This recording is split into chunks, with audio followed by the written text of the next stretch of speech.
활동비로 학원비를 이제 집행을 한 거죠. 아니 뭐 이렇게 융통성이 없어. 일단 알겠어요. 일반적으로 휴가 중에 휴가지에서 업무를 한다고 생각하진 않잖아요. 저도 징계를 받게 되는 건가요? 궁금해요. 알려주세요. 안녕하세요. 배수롱 노무사입니다. 안녕하세요. 최승희 노무사입니다. 오늘도 사연이 들어왔어요. 한번 바로 읽어보겠습니다.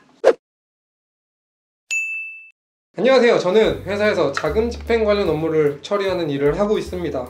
근데 이 업무를 하다 보니까 자금 관련해서 다양한 사건을 겪게 되더라고요. 제가 어떻게 해야 되는지, 그리고 회사에서 어떠한 조치를 취할 수 있는지 궁금해서 연락을 드리게 됐습니다. 어떤 사례일까요? 첫 번째 사건입니다. 저희 회사에서는 부서장에게 일정 활동비가 주어지는데 사용할 수 있는 사유는 회사 고객 접대나 회식 등 업무와 관련한 사유로 사용할 수 있습니다. 최근에 제가 업무를 하면서 확인하다 보니까 어느 한 부서장이 활동비 사용 내역에 자녀 학원비를 집행한 것이 보이더라고요. 그래서 그 부서장님께 여쭤봤습니다. 최 부서장님, 활동비에 학원비가 잘못 집행된 것 같아요. 그거 우리 자녀교육비 청구하는 거 있잖아. 그거 대신에 이걸로 집행했어. 근데 그 자녀교육비하고 그 부서장 활동비는 아예 그 비용이 다르게 잡히는 부분이어서 수정해서 다시 올려주실 수 있을까요? 그래? 그럼 내가 한번 알아보고 다시 해줄게요. 분명 알아본다고 다시 처리해 주신다고 했는데 그 뒤로 깜깜 무소식입니다. 아니 당장 결제는 얼마 남지 않아서 처리해야 되는데 어떻게 해야 되는지 정말 중간에서 난감한 상황입니다. 이건 또 다른 사례인데요. 휴가 중에 업무 활동비를 사용하는 사례였습니다. 상식적으로 휴가 기간에 업무 활동비를 사용하는 것이 저는 좀 말이 안 된다고 생각을 해요. 제가 업무를 처리하면서 휴가 중에 사용한 내용이 확인돼서 그 부서장님께 여쭤보니까 오히려 저보고 융통성이 없다는 식으로 말씀을 하더라고요. 아니 회사 공금이고 저는 부서장님이 큰일 나기 전에 미리 알려줘서 도움을 드리려는 건데 제가 이상한 건지 융통성이 없는 건지 잘 모르겠어요. 리조트에서 사용하신 업무 활동비가 휴가 기간에 사용된 게 확인이 돼서요. 좀 확인 좀 부탁드리겠습니다.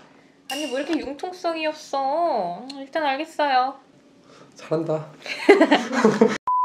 이런 경우 회사에서 어떤 조치가 가능할까요? 만약 제가 확인하지 못해서 넘어간다면 저도 징계를 받게 되는 건가요?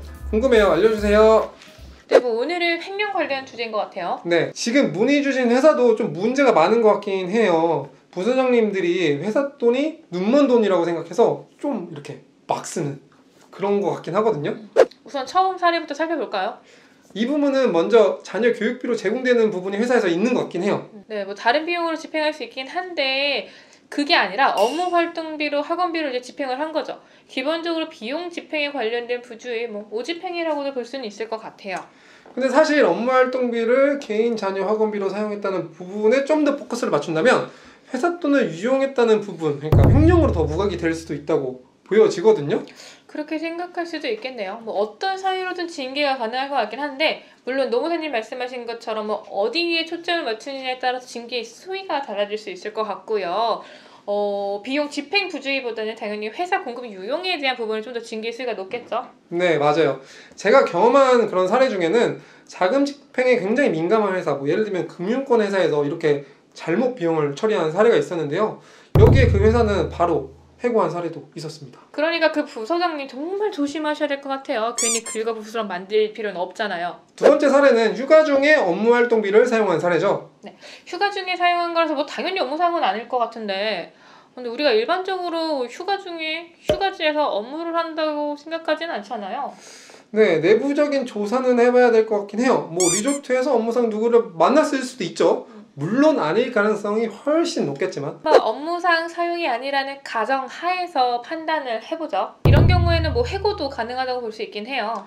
맞아요. 판례는 버스 운송 수익금 2,400원을 척복한 경우에도 해고가 정당하다 뭐 이런 사례가 있거든요. 네, 사실 중요한 거는 상호 간의 신뢰를 잃어서 사회통념상 근로관계를 더 이상 지속할 수 없다라고 하면은 해고가 가능하니까 금액의 크기 자체는 중요하진 않은 거죠. 그리고 이렇게 횡령, 착복 등으로 문제가 되면 해고 예고도 적용이 되지 않아요. 즉시 해고가 가능합니다. 그럼 질문 주신 분 같은 경우에 이런 것들을 이제 본인의 업무상 확인을 하지 않은 것, 못한 거에 대해서도 징계를 받을 수 있을까요? 그거는 규정이라든지 뭐 업무 범위에 대한 부분을 좀 살펴봐야 될 것 같아요. 단순히 자금에 대한 처리 업무만 하고 실무자가 부서장의 비용 집행하는 것에 대해서 확인을 안 하는 경우도 있더라고요. 근데 업무상 이런 것까지 당연히 책임 범위에 있다고 하면 당연히 확인을 해서 처리해야 되고, 누락한다면 업무 불성실로 징계를 받으실 수도 있을 것 같습니다. 만약 직급 차이로 인해서 본인 선에서 처리가 안 된다면은 직속 상급자한테 보고를 해서 처리하는 게 또 필요해 보입니다. 네, 오늘 저의 답변이 좀 도움이 되셨나요? 주변에서 사연을 구하고 있습니다. 궁금한 인상 자유롭게 연락주세요. 감사합니다.